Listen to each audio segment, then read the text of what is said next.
GloryDaze, the best of Morning Glory with PJ and Jim. On Radio Nova. I think so, I'm still eating. Yeah, that's not a bad way to start a podcast, actually. Yeah, that's now eight miniature croissants I have had since I turned up for work this morning. Brilliant. It is now 12 minutes past 10 in the morning.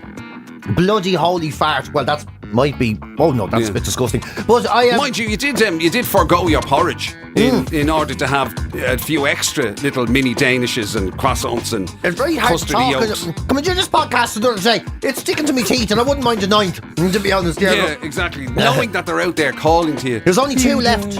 We had a whole batch. So basically what happened was I turned up for work this morning and there was a man in a van who looked like he was an assassin, to be quite honest, sitting there, came up on the bike, and as I came around the corner, the man in the van jumped out. It looked like he was going to deck me with his handbag, and he just started wiggling the bag, and I couldn't hear over the engine. All I heard was brr, brr, brr, brr, brr, and I was like, yes, you know the way you just say, yeah, and he goes, no, I have some cakes for you and Jim. Lovely. So I was like, amazing. Took the cakes, hung them on my brake lever. Not the smartest thing I've ever done. And you weren't moving at the time. Oh, I was moving very quickly afterwards, yeah. Oh, right. Hung them on the brake lever. Wait, did this happen right outside the door? Going into the car park. Oh, right. On the motorbike, yeah. Brilliant. Jeez, this is repeating on me something awful now. All of a sudden, I'm speaking too much. And then I came down and came up. First thing I did was eat two of them. And I says, might as well have another two. And then it got. Did you eat two before you even came in to show me that we'd got them? Oh yeah, Jesus! What do you think? For the love of God. Of course I did. I had one coming up the stairs. I didn't even take my helmet off. I literally shoved it up under my helmet and put it into my mouth. Unbelievable. And I was, He came in here, right, and he was filming as he walked in, and he had the bag in front of him, and he was filming my reaction to the bakehouse bag or whatever. I didn't know you'd already wolfed down a couple before you. Two was gone at that time. I wasn't coming up the stairs with a full bag without you know what I mean? No way. Are you out of your mind? For fear that we'd have to share them evenly or something. If I'm going to get into double numbers, Jim, it's going to have to just you got to work at it from the start. I wasn't even counting the ones that I did. Well, obviously I couldn't count the ones I didn't know about. Well, so your two you are must still be in double figures now. It's gas how quick things go off, isn't it? That's what I think. Good cake goes off quick. It's already a bit crusty. Like, you know, I'm sure they'll be fine. But they were so soft and pillowy and gorgeous and everything when I arrived here today. Much like myself. And then, I went in, put the bag there. I've just had one. I just came out of the toilet, washed my hands and thought to myself, what does every man need after a wee, honey? A ninth croissant. I put one in my mouth and it's already got a little bit crispy crunchy. Oh, right. It's just weird. And we know the way you have very strong views about food going off or whatever. You know what I mean? It's an absolute tragedy. It's the greatest crime against humanity in your book. So your plan is to get that stuff into you. But it takes ages. Like, normally how long does it take for sausages to go off? A month or something. And then, like, you have, regular I think it's steak. a bit less than that, maybe. A fish, maybe 3 weeks, or whatever it is. Wow. But so it's surprising when something starts to change its texture remarkably quickly, like in the space of 4 hours or 5 hours or whatever it is. Some people might think you were just clutching at straws as an excuse to eat more cake, but not me. No. I'm with you. I'm with you 100%. Yeah, no, you got to get it down. Yeah, you got to get it down. Yeah, ideally. Yeah, and the other thing that's actually happening today, it hasn't happened yet, but PJ and myself are going off, and this is the weirdest thing ever, right?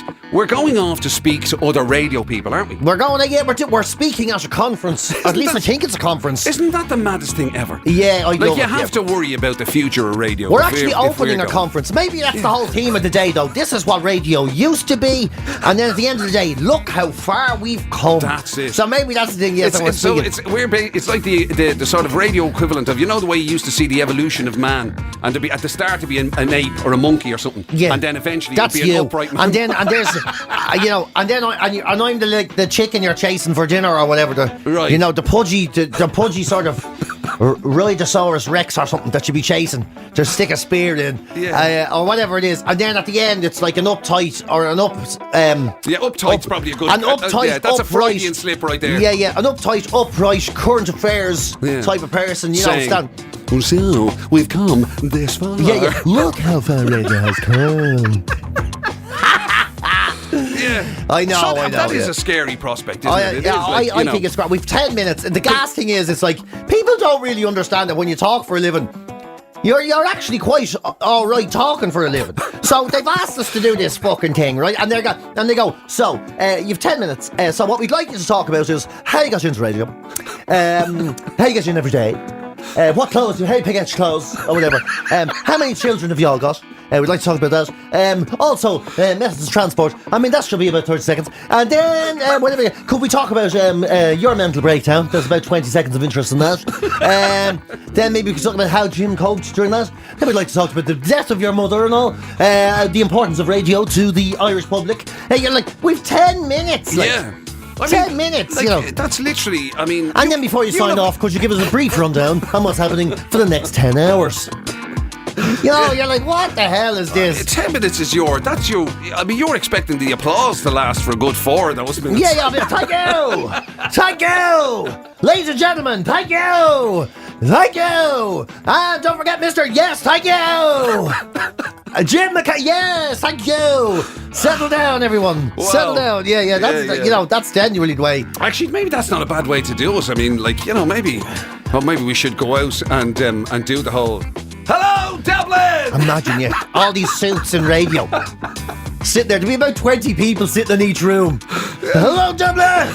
Yeah, do it. I'll hide under the table and go, ladies and gentlemen, please welcome to the stage your host and MC for the next 10 minutes, Mr. Jimmy McCabe. You know, like, we do that, like, it'd be great if we go straight down. Or maybe we'll do the wrestling intro. Let's get ready to rumble. We can't do that, no way. Imagine now. Oh, no, that's the boxing one. The boxing one. Yeah, that's the state of us now. And there's PJ Gallagher weighing in at a shocking 132 kilos. Bursting his belt since January last year. Ready to talk, you know, but here he comes, the anemic, the diabetic, the absolutely out of shape, pudgy fat boy, PJ Gallagher. You know, the other thing that'll be really entertaining is when there's all the empty seats, and when we go out, and there's 2 lads sitting totally separate from each other, and basically we're only there because they're waiting for their train. Yeah, and one jacket on the seat in the middle. So some lad just left it there and thought, oh no, I'm not staying with these two. He's just waiting for us to finish so he can come in and get his coat. That'll be brilliant. Yeah.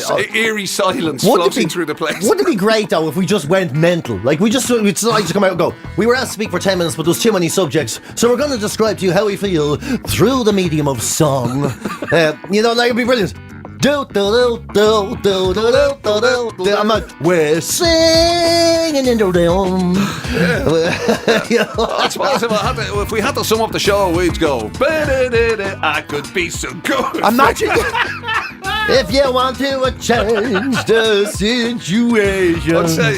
Everybody, come on, yeah. You with the jackets. Yeah. So what's it like doing radio in the mornings? Well, as I say to Jim McCabe, this would be brilliant to do it this way. As I sometimes say to Jim, you're working all day for a packet of pay.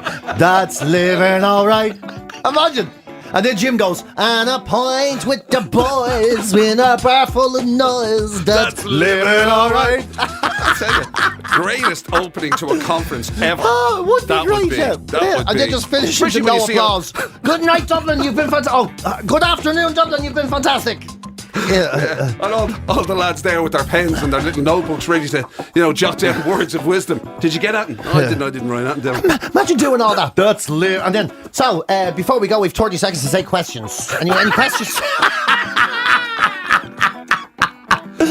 Any questions? Anything at all? Oh my Man God. in the front who looks disinterested. Any questions at all? No, nothing. Yeah, right. Could somebody wake up that chap there? Yeah.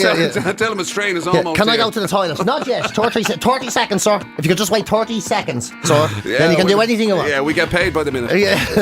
I'll be brilliant. Mind you, you've started doing a little bit this. You're becoming one of these keynote speaker types, aren't you? A little bit, doing all of this. It's amazing what a nervous breakdown does for an after-dinner career speech. boost, isn't it? Like years telling jokes, looking for corporate gigs to tell an old gag at a party and whatever, and you get a fee for it. Now it's like, come tell us how terrible your life was, and we'll give you twice what you used to get. It's gas, like, you know what we should also do today, which would be fun, if we do it like This Is Your Life, right? Because we have to tell you what's happening the rest of the day. So we came out, and you said, no, but I don't know what's happening the rest of the day. Well, I don't know either, but let's do this instead. Jeez, there'll be no time. We'll come out and we'll do the whole. So we could 10 minutes, and then Jim can go. So, ladies and gentlemen, later on in the room, we'll be having this guest. Does this voice sound familiar? And like, hello, my name is Pat. Who do you think that is? Wow, look forward to that. And also, does this voice sound familiar? Hi, I'm on the radio. My name is... Leave it there. It could be literally every other lad since 1983. Yeah. And of course, to finish, it'll be the one and only. It's not good. It's not great. It's good radio. Good radio. Yeah. That's showing a bit of racism. Who's that going to be? Well, so we'd be able to have a great bit of crack there. Man, I don't know. I'd say it's a good job this is going to be out before the concert, before the conference starts. The concert. Because otherwise, I think they'd be deciding Please say that, Jim. Thank you for inviting us to open up the concert today. Yeah. This radio concert for peace. For peace. Yeah, this is... Thank you for joining us for our peace... Our what's it called? What is it called? Our conference for peace. Yeah. Yeah, definitely. There we go. That's our 10 minutes. We've loads of plans now. I didn't know we had to because how are we supposed to know what's going on for the rest of the day? Sure, our day is over, for God's sake. Honestly, it's radio, man. Yeah. Like, you don't have to read the thing. And later on, we'll be talking about podcasts and their effect on the situation. Like, you can literally make it up, which will then be followed by two people talking about how radio's changed over the years. I bet you all this is in it. And later on after that, we'll be talking about, well, what has changed in the patterns of listenability of what is interesting these days that wasn't before. I bet you it's all this old stuff.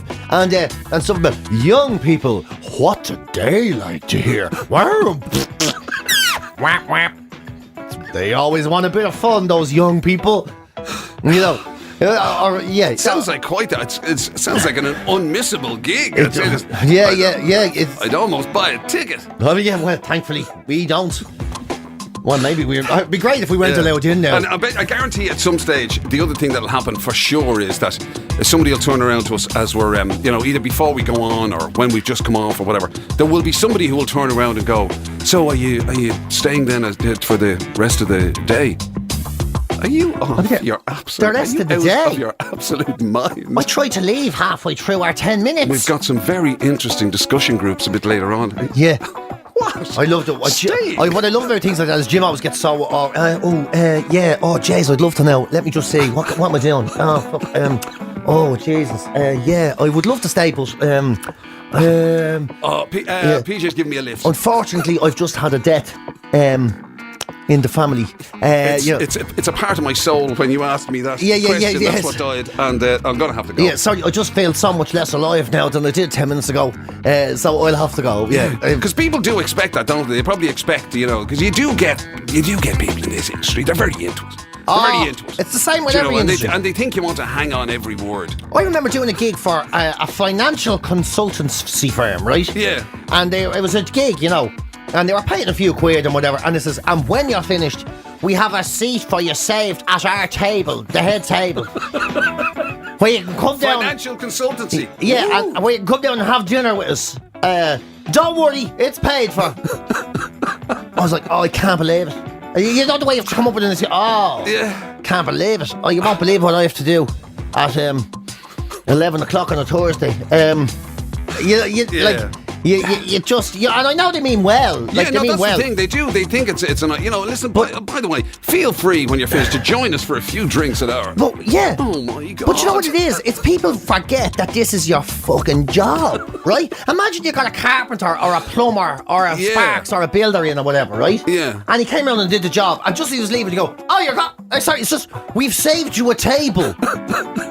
And, at the dinner here, you can't leave, we're gonna... He's like, I'm just gonna go and get me lunch. We'd love if you'd come along, unpaid, obviously, and regale us with some carpentry stories. Yeah. Well, surely you'd like to talk to the person who owns the house and... Yeah, we're thinking of getting the neighbours in.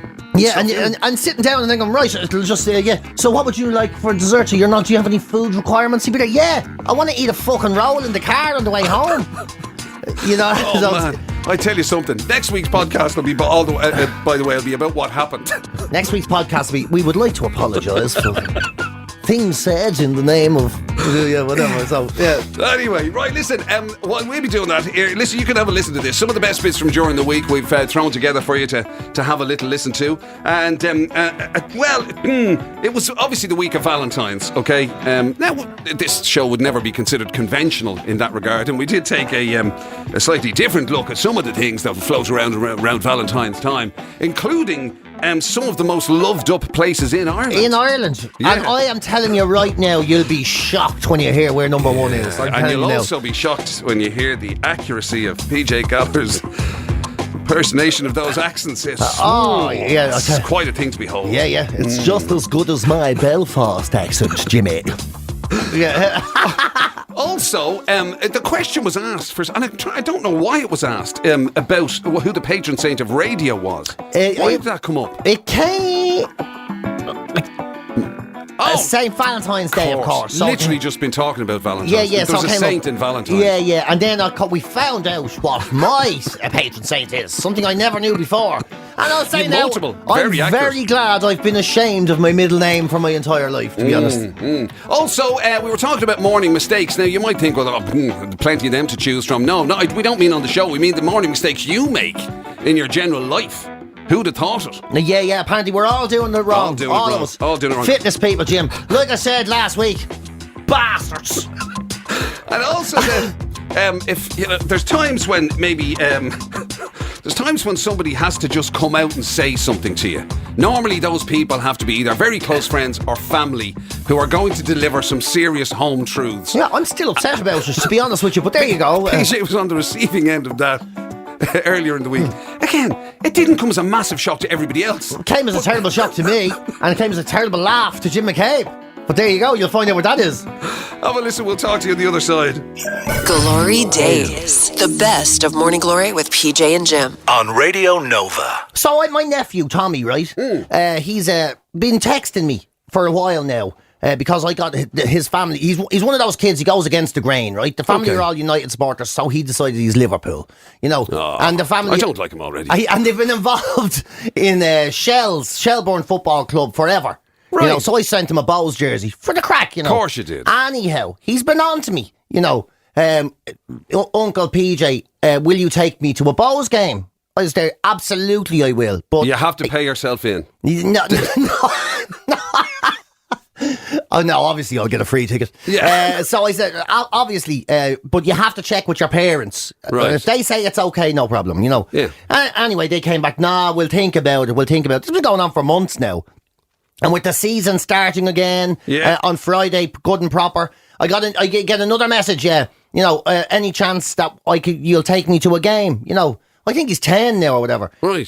Again, if it's okay with your parents, and then I text back, they said maybe. I was like, it's because they're all shells. Do you know what I mean? That's what. And they're all takeovers, because they didn't want them going to a Bows game. Yeah, and the grandfather wants them in shells, and the grandfather was a physio for shells back in the day and all. So my sister calls up and he says, "Come here, are you going to let me take this kid to a match or what? He's dying to go to a game." And she went, I don't know, I don't think so. And I was like, why? Because of the shells thing. And she goes, no, PJ, I didn't want to say it to you, but it's because of you. And I was like, what do you mean? She goes, I really don't want to be insulting, but I just wouldn't trust you as a child. I wouldn't trust you. She goes, I just wouldn't. This is your sister now? Yeah, she goes, you were... I wouldn't trust you with the child. She said, I wouldn't know what you'd do. She goes, you bring you in a crowd with children, anything could happen. You'll feed them, God knows. For all I know, you'll have them giving them a piggyback or a crossbar on a motorbike. You were only supposed to look after them for a half an hour once. Buying them pints. Yeah. Yeah, buying them pints at the bar or letting them sample alcohol. And she goes, you were supposed to look after him one time in your life at a funeral. And he managed to run into the sea in all his clothes. And she goes, I just don't trust you to look after my child. I'm so sorry. Did you really let him run into the sea in his clothes? Well, I didn't let him. I was screaming at him. But he didn't stop. What were you screaming at him? Go on! No, I was screaming, kick your feet. No. So I was all upset over it, I genuinely can't. She wasn't winding you up or slagging you. She was serious. It was like, look, she's been avoiding telling me this for a year now. That she doesn't trust you to babysit she's just sick of me asking and him asking, so she just straight out says, I don't trust you with my children. It's that simple. I don't trust you. She goes, you had to baby. I left it 12 years till the next child came along or whatever to ask you to babysit once. I asked you to do that because there was literally nobody else around, and your way of babysitting was taking into a petrol station saying, get anything you want as long as you shut up, and letting them all stay up to whatever time they wanted to. Yeah. Well, again, very responsible parenting, if you ask me. I'm proper offended. They enjoyed it, didn't they? I was proper offended, and then that's mad. I just keep visualising the kid running into the sea in all his clothes. And you there going, for the Lord, you've got to get into my car now. Yeah, I was there. You're getting into your granny's car. I did put him in the granny's car. But... we wouldn't. What can you do if he's running into the sea and you can't catch him? It wasn't my fault. Okay, granted, I shouldn't have taken him to the seaside as a funeral anyway. But I did, so that was the end of that. Somebody's literally texted in to say you are the Irish Uncle Buck. That's so true. Well, I kind of devastated. I did take it as a bit of an insult, I'll be honest. Did you? Yeah, I did take it as a bit of an insult. I'm not going to do anything that stupid, for the love of God. Granted, he come home wet. Big deal. I just assumed that it was literally your principle. I thought you were applying the principle of if you do something once really badly, you never get asked again. Oh, no, I was actually trying that time. Oh. It's the very best of Morning Glory with PJ and Jim on Radio Nova. Awfully Noel was on just saying about the whole fact that St. Valentine was Irish. Oh, yeah, his heart is in Ireland still, isn't it? Somebody else, I think it was Billy, if the name, if I'm right, Billy, I think, was on to say St. Valentine, apparently, he wanted to give a shout out to all the beekeepers, because apparently St. Valentine is the patron saint of beekeepers. How do they get a saint? Beekeepers. Well, why aren't they entitled to a saint? Well, it's just there's not a lot of saints to go around. There's nothing wrong with being a beekeeper. I'm just saying, as far as the demographics are concerned, there's more deserving. That's all I'm saying. There could be. There's probably patron saints of all sorts of mad things. And there's no patron saint of radio people, is there? Is there a patron saint of comedians? Actually, is there a patron saint of radio? I don't think so. We'll find that out. Yeah, saint. It'll be me. It'll be. GloryDaze, the best of Morning Glory with PJ and Jim on Radio Nova. By the way, Clint has gotten to the bottom of the patron saint thing. For radio. Okay. So apparently the story is, right, that Saint Gabriel, the archangel, served as God's messenger, so is therefore considered the patron saint of radio by most. So that's not a bad one to have. Yeah, but that's not yours. Why? That's that's obviously the patron mine. saint of radio, as in professional radio, right? whereas yours is Saint Maximilian Kolbe, okay? Not a very famous saint. Who was canonised by Pope John Paul II, okay? And he's described as the patron saint of amateur radio operators. And also, no, it doesn't stop there, buddy. It doesn't stop there. There's loads in this for you. Amateur radio operators, drug addicts, political prisoners, families, journalists, and other normal prisoners. So you've got quite a lot in there. So there's basically amateur radio, people who are terrible at their job, and people who are in jail. That's who I'm. Drug addicts, political prisoners, normal prisoners, and journalists. All very, very similar. Jeez. and remember I said there's literally something for everyone when it comes to saints, patron saints, right? You did, in Somebody has pointed out, Rob, in fact, has just said, hey guys, Saint Fiacre is the patron saint of hemorrhoids. Hemorrhoids. Fiacre is my middle name. Paddy Joe Fiacre Gallagher, that's my middle name. So I'm amateurs, prisoners, and lumps on your bum. It's the very best of Morning Glory with PJ and Jim on Radio Nova. So they did a lot of Google research to find out what areas in the country, like who was Googling the most sort of lovey-dovey flowers, chocolates, holiday breaks away. Yeah. I love you. Are you? Do you look? Whatever you'd be writing. Would you like to meet me in the Nipper 5 or whatever it is? You'd Costumes, all that sort of stuff. Yeah. Do you still have that yoke that looks like a balaclava with a red ball or whatever it is? And it turns out that Swords is the least romantic place in Ireland. So the least romantic place is what they say. Even with the pavilions and all. Even with the pavilions. Wow. Even with the pavilions that has like the butler's chocolate place and all. Yeah, and the location to the airport. It's perfect for the weekend getaway. What else is in Swords? There's the show centre there, and there's I think there's a big Deals, is there? There's a big Deals nearish. No, it's not really in Swords. It's not really in Swords, no. That's about it. The road to Mallow. I don't know. Airside is out there. Airside's out there, yeah. You can get right, okay, France. I accept that it's not the most romantic place in the world. Yeah. But I'm still shocked when it comes out that the number one most romantic population when it comes to towns in Ireland is Athlone. Get out of it. Wow. Athlone. That's the place that romantic. Googled. Yeah, that's the place. They're the most romantic people. Athlone. Oh, I'm after going down to Credit Union now, and I'm after borrowing €55 to take out for chips and a pie. I hope you'd come. What the way they talk at Athlone? Athlone, yeah, chips and a pie. Would you come down? I'd love to see you down there now. Oh, jibbers. Wear your fancy shoe. God, the Midlands. The one I bought you, that with you. Next year I'll buy you the other shoe.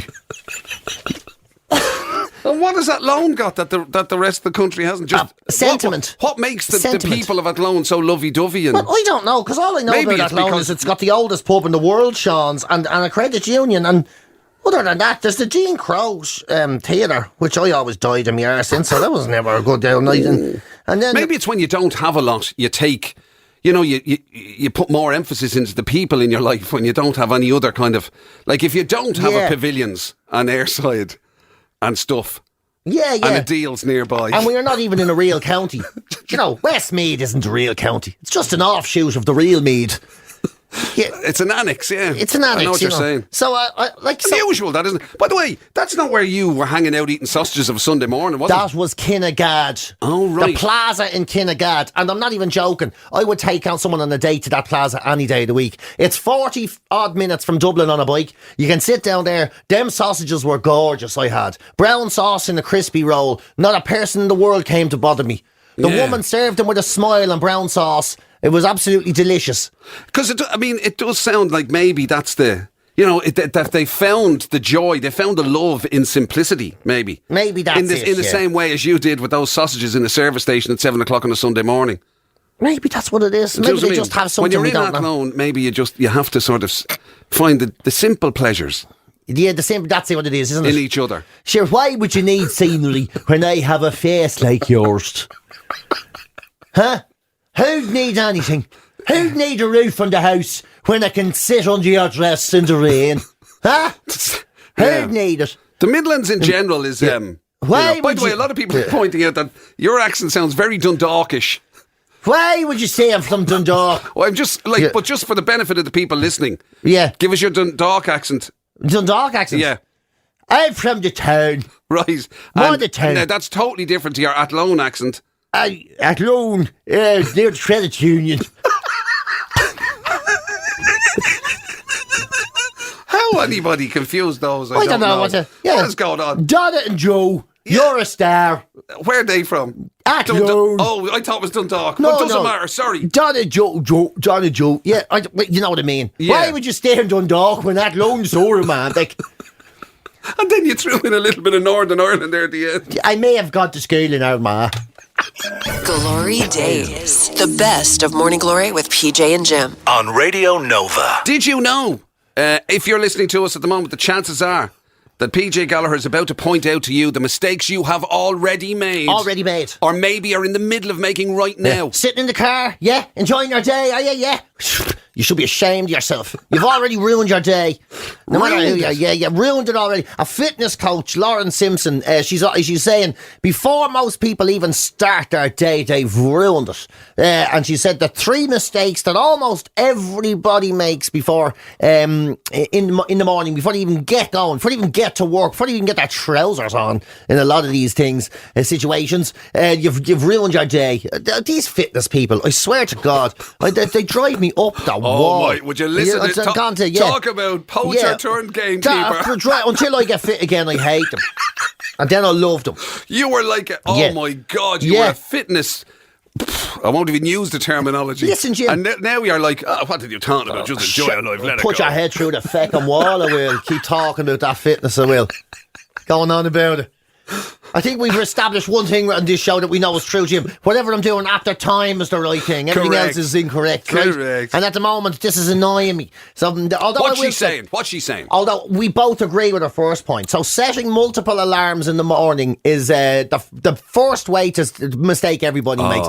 Do not do a 6 o'clock alarm, a 6:05 alarm, a 6:10 alarm. Why would you do it? I never knew that. I've never known the answer to it, because all you're doing is just agonising your way into the day. Know what time you have to get up at. And get up. And sort of prepare. And how could you do it?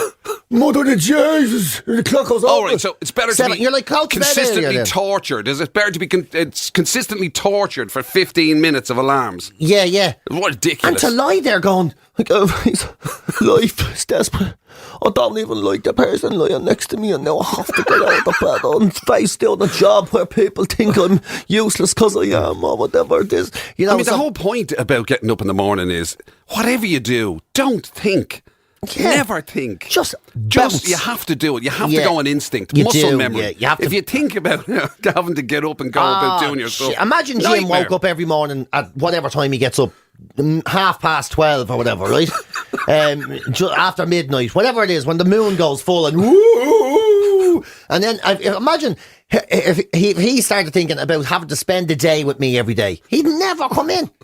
He'd never come in. He'd be like, this fella's going to be there. He's going to be talking rubbish. I'm going to have to correct all his mistakes. He's going to be walking into the furniture. Clint, have you been talking to PJ behind me back? I told you all that stuff in confidence. No, don't worry, Jim. There was no need. No, Clint doesn't have to say anything, Jim, to be honest. You can read it. You can read it in the lines on my face. It's written in both your faces.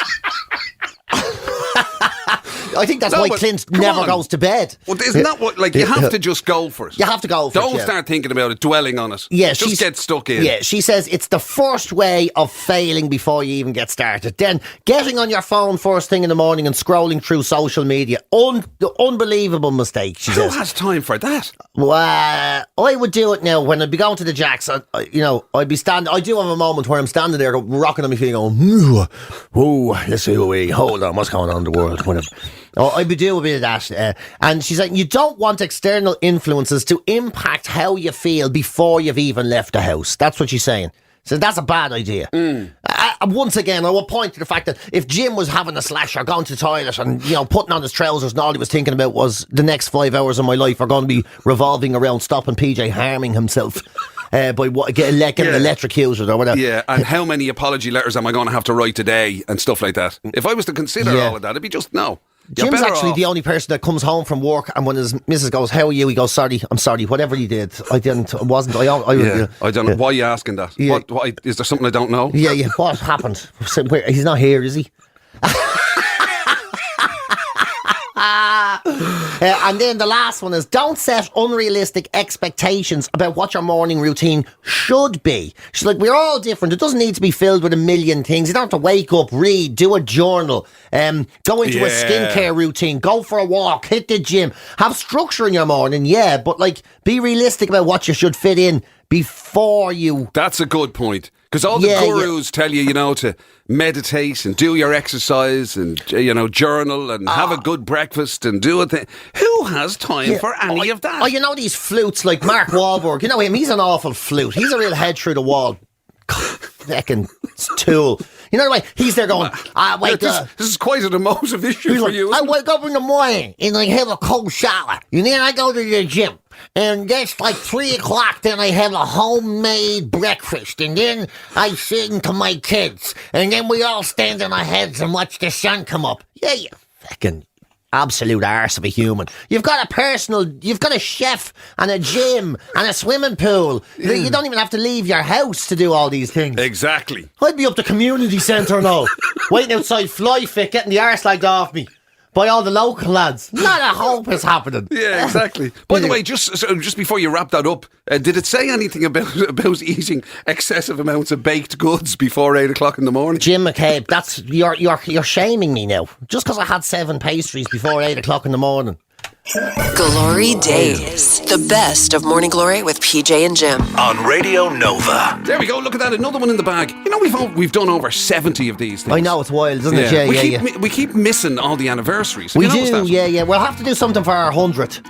You know, I suppose it'll be your second 100th. So we'll have to do something special because the first one, you know, you weren't feeling great about it. So we'll do that, yeah. Yeah, a milestone. Like, it's amazing how quickly these things rack up. I know, yeah, it is, isn't it? Yeah, the weeks they just keep on coming, don't they? Yeah, they're unbelievable. They're like pastries, Jim. They just keep on coming. They're like morning pastries. Yeah, you know, it's also a they testament. keep on coming until one day you die. They kill you. It's also a testament to how far you can actually spread shite, just to make it go. Yeah, just see. Never ending. Yet another line we'll be using at the conference today. It's an art of spreading shite as far as it'll go. We haven't run out yet. Not yet. Yeah. Right. Anyway, we've run out for now. Come on, let's get out of here. Take it easy, everybody. Have a happy... I was going to say have a great weekend, but sure, that's the show. Just have a great... Do whatever you want to do. We'll talk to you next week.